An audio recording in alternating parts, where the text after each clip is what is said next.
চৰকাৰৰ কামৰ সম্পৰ্কত আজি বেছি আলোচনা কৰাৰ ইচ্ছা নাছিল, কিন্তু আপুনি সোধাৰ কাৰণে মই কৈছোঁ যে প্ৰতিশ্ৰুতি পালনত ব্যৰ্থ হৈছে। চৰকাৰে নিৰ্বাচনৰ আগত যিবিলাক প্ৰতিশ্ৰুতি দিছিলে, আজি চাহ শ্ৰমিকৰ মজুৰি ৩৫ টকা বৃদ্ধি কৰিছে, কিন্তু চৰকাৰৰ প্ৰতিশ্ৰুতি আছিলে ৩৫৪ টকা দিব।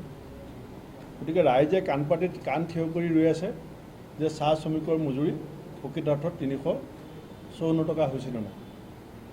আজি নিবনুৱাসকলে আশা কৰিছিলে নিৰ্বাচনৰ আগৰ কথাবিলাকত।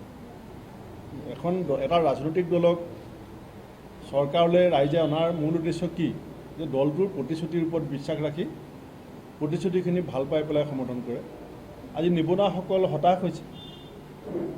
আজি আপোনালোকে জানে কৃষকৰ ক্ষেত্ৰত যিবিলাক পুঁজি আহিছিলে, সেই পুঁজিবিলাক কিমান টকা বেলেগ বেলেগ মানুহে পালে। আজি কৃষকৰ নামত অহা পুঁজি লুণ্ঠন হ'ল।